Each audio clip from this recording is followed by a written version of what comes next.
In the year 1901, a woman called Augusta was taken to a medical asylum in Frankfurt. Augusta was delusional and couldn't remember even the most basic details of her life. Her doctor was called Alois.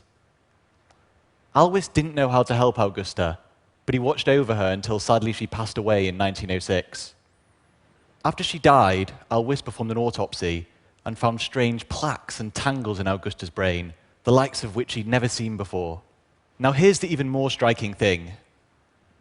If Augusta had instead been alive today, we could offer her no more help than Alois was able to 114 years ago. Alois was Dr. Alois Alzheimer, and Augusta Dieter was the first patient to be diagnosed with what we now call Alzheimer's disease. Since 1901, medicine has advanced greatly. We've discovered antibiotics and vaccines to protect us from infections, many treatments for cancer, antiretrovirals for HIV, statins for heart disease, and much more. But we've made essentially no progress at all in treating Alzheimer's disease. I'm part of a team of scientists who's been working to find a cure for Alzheimer's for over a decade, so I think about this all the time.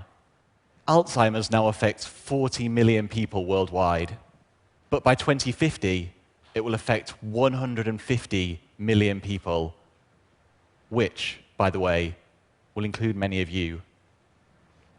If you're hoping to live to be 85 or older, your chances of getting Alzheimer's will be almost 1 in 2.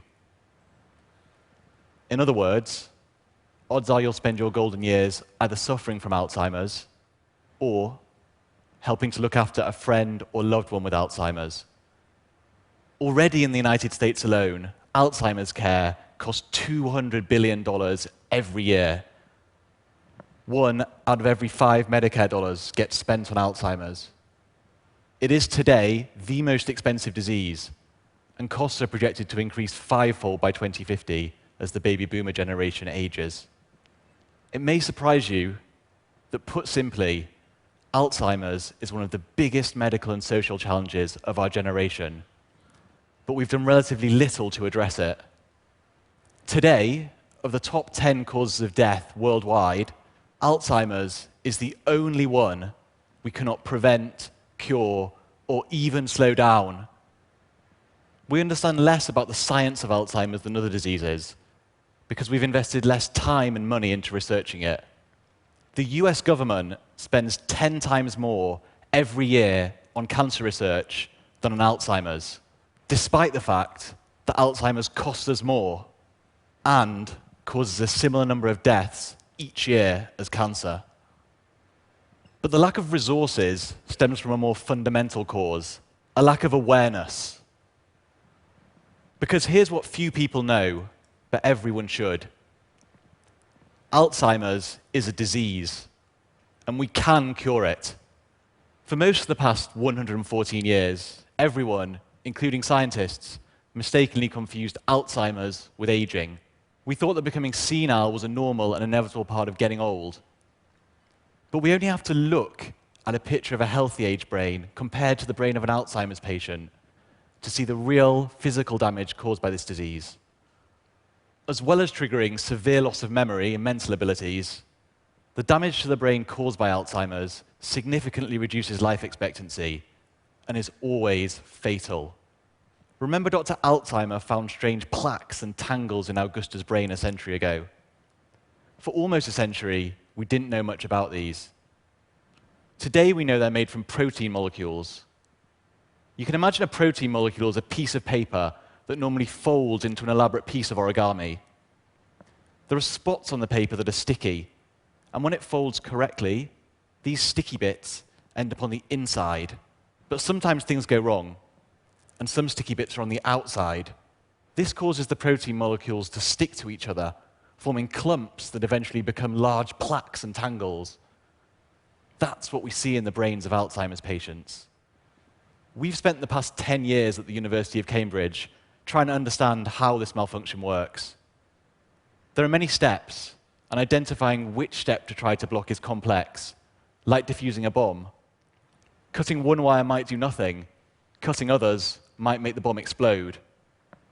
We have to find the right step to block and then create a drug that does it. Until recently, we've for the most part been cutting wires and hoping for the best. But now we've gathered together a diverse group of people: medics, biologists, geneticists, chemists, physicists, engineers, and mathematicians.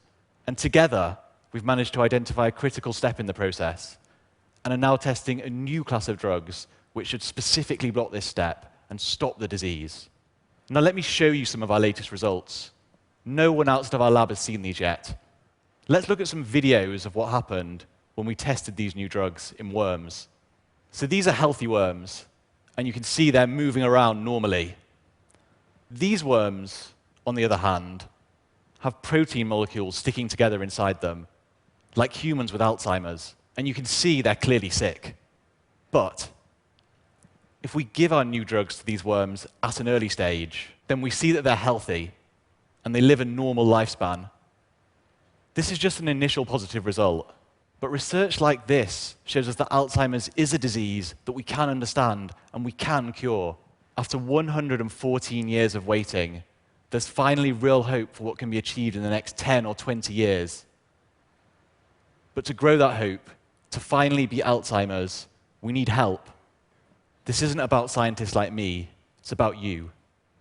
We need you to raise awareness that Alzheimer's is a disease, and that if we try, we can beat it.